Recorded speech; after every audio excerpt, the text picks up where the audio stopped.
자, 12번. 증명하는 거예요. 증명하는 방법은 우리가 직접 증명하는 방법이 있고 간접 증명이 있다 그랬어요. 직접 증명은 말 그대로 직접 집어 넣어보는 거예요. x가 2이면 x의 제곱이 4이다. x에다 2를 넣었더니 진짜 4가 나오네. 간접 증명은 말 그대로 돌려 얘기하는 거예요. 직접 증명이 어려울 때, 직접 증명하기가 어려울 때 간접적으로 얘기하는 거라고 생각하시면 돼요. 대우를 이용하는 방법이 있고 귀류법이라고 하는 게 있어요. 귀류법이라고 하는 건 뭐냐면 결론을 부정하는 거죠. 결론을 부정하는 순간 이 문제가 무슨 문제가 생기냐면 수학적인 사실이나 가정에 모순이라는 게 발생을 해요. 오류가 발생한다는 거죠. 그럼으로써 결론을 부정한 게 잘못되었다. 이 명제는 참인데 라고 증명하는 방법이 귀류법이에요. 그러면 여기서는 귀류법을 이용해서 증명을 하라고 했으니까 증명을 해보도록 하겠습니다. 증명을 하기에 앞서서 일단 우리가 좀 몇 가지 지식을 좀 알고 있어야 되는데 요걸 먼저 가볼게요. 자연수를 이 집합을 두 개의 덩어리로 나눌 때는 이렇게 나눌 수가 있어요. 짝수와 홀수. 짝수는 2의 배수, 홀수는 2의 배수가 아닌 거. 2의 배수에서 1을 빼면 홀수가 나오죠. 그러면 우리가 알고 있는 모든 자연수를 다 표현할 수가 있어요. 그게 자연수를 이제 표현할 때 이제 자연수를 몇 개의 집합으로 나누냐에 따라서 달라지는데 일단 짝수 홀수라기보다는 이제 이렇게 얘기해 볼게요. 2의 배수를 기준으로 자연수예요. 똑같이 자연수를 1, 2, 3, 4, 5, 6 땡땡 처리를 해볼게요. 자, 얘를 갖다가 대표를 해서 얘는 뭐라고 얘기할 수 있냐면 얘의 일반적인 표현법을 짝수들은 2의 배수는 2k 2k-1 크게 자연수를 두 부류로 나눌 수 있어요. 2의 배수와 2의 배수가 아닌 거. 자, 그럼 자연수를 또 마찬가지로 3일 기준으로 한번 나눠볼게요. 그러면은 자연수가 이렇게 될 것 같아. 1, 2, 3, 4, 5, 6, 7, 8, 9 땡땡 처리해볼게요. 자, 이러면 얘는 쉽게 3의 배수 3으로 나누어 떨어지는 아이들. 그러면은 얘는 3으로 나눠지지 않는 아이들. 근데 그 중에서도 얘네들은 성격이 같은 아이들. 어떤 아이들? 3을 기준으로 했을 때 나머지가 1이 남거나 아니면 2가 모자란다고 해도 되고요. 그 다음에 얘 같은 경우는 1이 모자라서 3이 못 된 아이들. 그래서 걔네들의 집합은 이렇게 3개의 덩어리로 나눌 수가 있어요. 그리고 요네 둘의 차이는 뭐냐면 우리가 얘네 각각의 집합을 이렇게 일반항으로 이렇게 일반적으로 표현을 하는데 대표 선수들을 뽑아서 이렇게 표현을 할 때 K를 보통 자연수로 잡거든요. 자연수로 잡았을 때 K에다 1 넣으면 2 맞죠? K에다 1 넣으면 1이 나오죠. 근데 만약에 2가 아닌데 2K 플러스 1로 해도 상관은 없는데 이러면 K에다 1을 넣었을 때 1이 아니라 뭐부터 시작하냐면 3부터 시작해요. 이럴 때는 이 아래처럼 표현할 때는 K가 자연수일 뿐만 아니라 0부터 시작한다는 말을 꼭 해줘야 돼요. 그래서 이걸 쓰기가 귀찮으니까 깔끔하게 자연수부터 K를 자연수라고 쓰고 싶고 그리고 1부터 시작하는 이 모든 수를 표현을 해야 되니까 이 표현보다는 마이너스를 이용한 표현을 쓰는 거죠. 일반적으로. 그래서 우리가 이렇게 보통 얘기합니다. 홀수와 짝수를 표현할 때 짝수는 알죠? 2 곱하기 K 모시기. 자, 2 곱하기 1도 2, 2 곱하기 2도 4, 2 곱하기 3도 6, 2 곱하기 4도 8. 짝수들은 전부 다 2에다가 무언가를 곱한 거. 홀수는 여기에 전부 다 얼마를 뺀 거? 1을 뺀 거. 2 곱하기 K, 2K-1. 이게 홀수. 그리고 K에다는 자연수를 넣는 거죠. 자연수를 집어넣으면 모든 자연수를 다 표현할 수 있다. 그래서 자연수의 집합을 두 덩어리로 나눌 건데 짝수와 홀수, 2의 배수, 2의 배수가 아닌 거. 근데 여기에서는 세 덩어리로 나눠야 되는 수밖에 없는데 왜냐면 집합이니까 기준이 정확하게 얘네들을 덩어리로 나눠야 되는데 얘 같은 경우는 3의 배수와 3의 배수가 아닌 것들로 나누기보다는 얘네 둘도 나뉘어요. 얘네들은 공통적인 특징이 뭐라고? 3의 배수에서 2가 모질란 거. 얘는 3의 배수에서 1이 모질란 걸로. 그래서 얘를 갖다가 두 집합도 정확하게 나눠준다. 그래서 우리가 3의 배수를 이용할 땐 3개의 덩어리로 나누고요. 자연수를 4의 배수를 가지고 표현할 때는 4개의 덩어리로 나눈다는 거죠. 그러니까 이 각각의 집합을 표현할 때 얘는 4로 나누어지는 아이, 얘는 4로 나눴을 때 1이 모자란 아이, 얘는 4로 나눴을 때 2가 모자란 아이, 4로 나눴을 때 3이 모자란 아이들의 집합, 이렇게 4개의 집합으로 나눠주면 돼요. 자, 그러면은 우리가 이제 기본적인 지식을 가지고, 자, 이러한 내용을 가지고 증명을 한번 해볼게요. 자, 시작. 기류법 이용하라 그랬으니까 결론을 부정합니다. n제곱이 3의 배수면 n도 3의 배수이다. 여기서 n이 3의 배수가 아니라고 가정을 하는 거죠.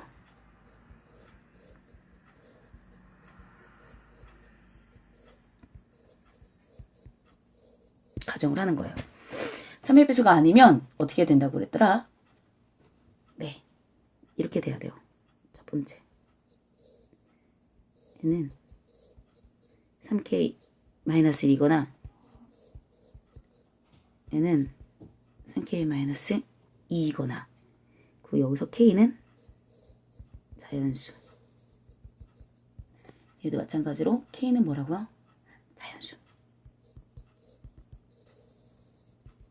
자, 이때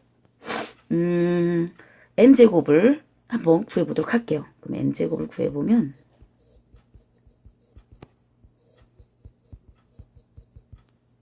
최대한 3으로 묶어볼게요.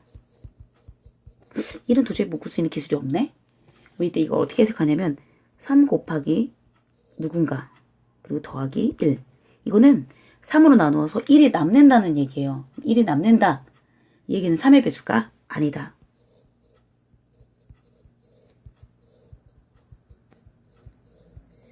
삼의 배수가 아니다.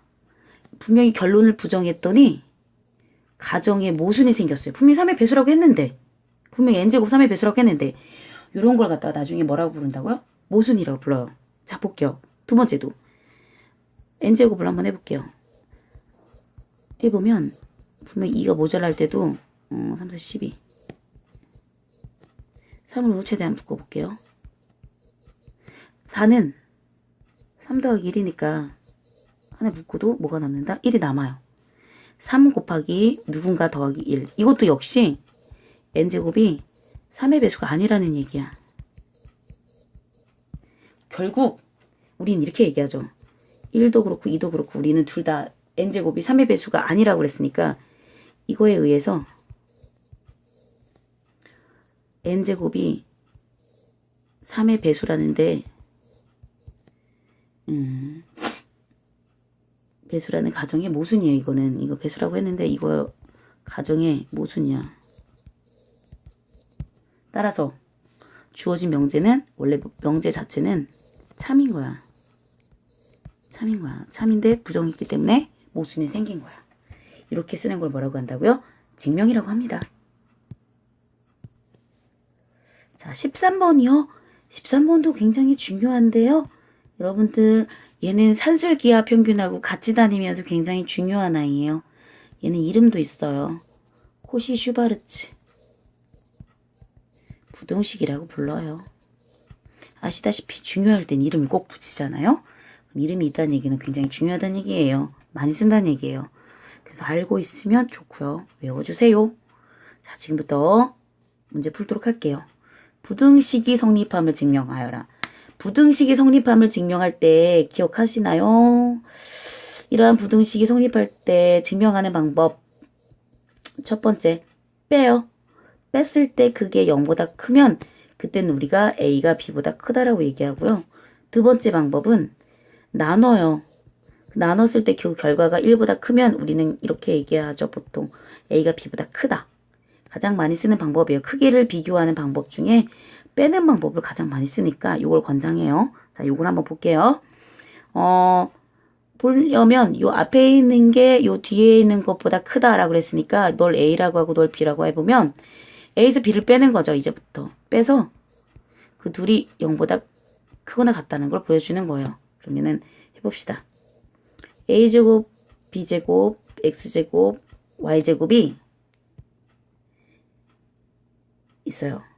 여기에서 요 뒤에는 요 AX 플러스 BY의 제곱을 빼겠습니다. 빼면 전개를 해야죠. 전개하고요. 항이 4개니까 4개 쓸게요. 여기서 전개할게요. 전개하면 어떻게 되냐.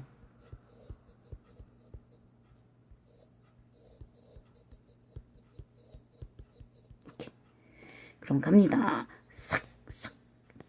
자, 라지고요. 남는 거는 b의 제곱, x제곱, a제곱, y제곱, 마이너스 2ab, xy. 근데 이게 보다시피 인수분해가 돼요. 이렇게 완전 제곱식으로 인수분해가 되고요. 제곱을 하면 당연하죠. 실수의 범위 안에서 이게 실수라고 돼 있죠. 실수의 범위에서 제곱을 하면 당연히 0보다 크거나 어떻다? 같다.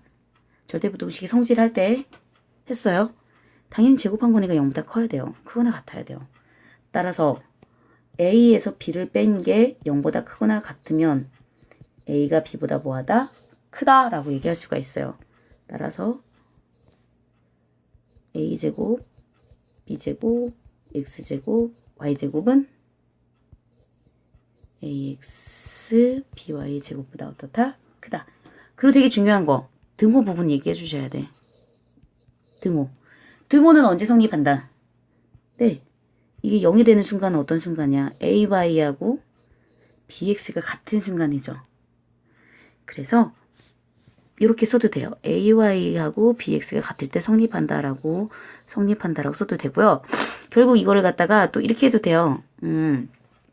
양변을 AB로 나누는 거야. AB로 나누면 얘는 이렇게 되고 이렇게 되죠.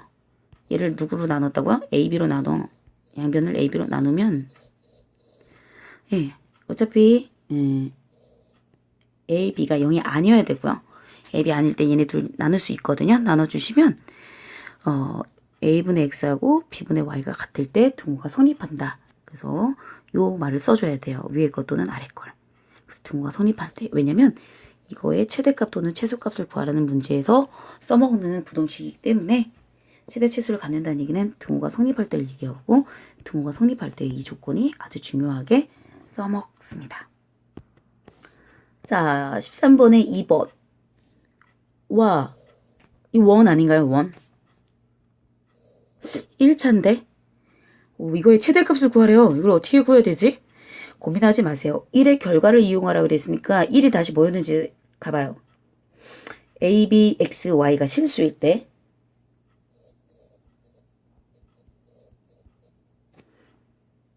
잠깐만요. 다시 이걸 외우기 쉽게 얘기해 볼게요. AX 플러스 BY의 제곱은 작거나 같습니다. 개수들을 각각 떼서 제곱한 거. 그 다음에 X하고 Y에 각각 제곱해서 더한 거. 그래서 요걸 갖다 코시-슈바르츠 부동식이라고 하고 외울 때 이렇게 씁니다. 너도 2차, 너도 2차. 개수들 분리, 문자 분리. 이랬을 때 긴 게 짧은 거보다 크다라고 외워주시면 되겠죠? 그래서 이렇게 외워주시고요. 얘가 1번의 결과인데요. 요걸 이용해서 요걸 구해보래요. 그러면은 이렇게 구해볼까요? 한번? 3x 플러스 4y의 제곱은 작거나 같다.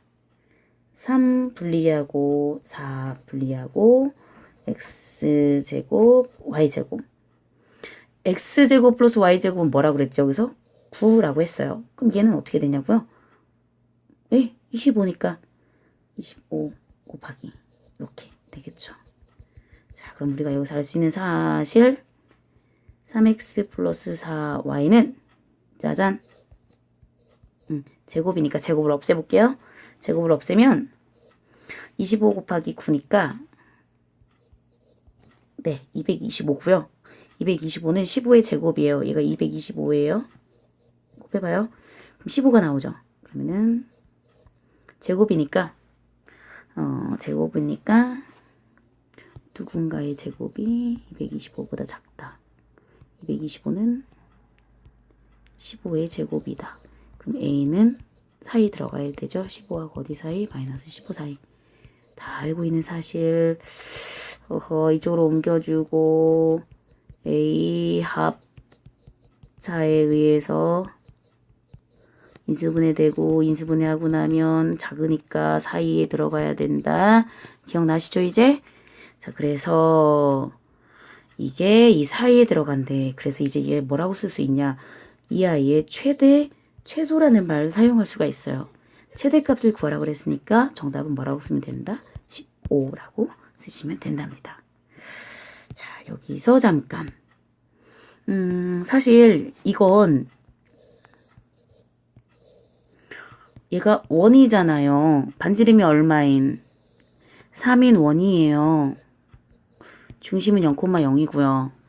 이 원 위의 점 중에, 이 원 위의 점 중에 아무거나 잡아요. 그걸 XY라고 할 때 그 XY를 여기다 집어 넣어 주세요.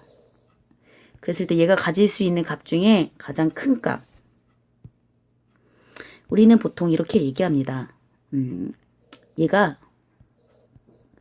그 값이 얼마인지 모르지만 K라고도 봅시다. 그럼 얘는 1차 함수가 되고요. 1차 함수는 그림으로 그리면 직선입니다. 기울기가 마이너스 4분의 3인 직선이고요. 이 직선이 이 원과 만날 때 이렇게 만날 때 요 값들 만나는 순간순간에 그 값들 그게 XY 값이 되고요. 그 XY 값을 여기다 집어넣었을 때 이 값이 나와요. 그 값을 K라고 했고 그 값을 구해야 되는데 그때 우리가 이렇게 얘기할 수 있죠. 그러면 가장 큰 값, 이거의 가장 큰 값은 언제냐면 이 원하고 직선이 만날 때 가장 마지막 순간 접할 때가 가장 큰 순간이고요. 그때 이 K 역할은 뭐냐면요. 절편의 역할을 담당한답니다. 절편의 역할을 담당하고요. 가장 작은 값일 때는 요 아래에서 만날 때겠죠. 그래서 최대값과 최소값이 존재하고요. 그때 그 최대값과 최소값은 이 절편하고 관련이 있다는 거. 네, 이 부분도 이해하고 계시면 좋겠습니다.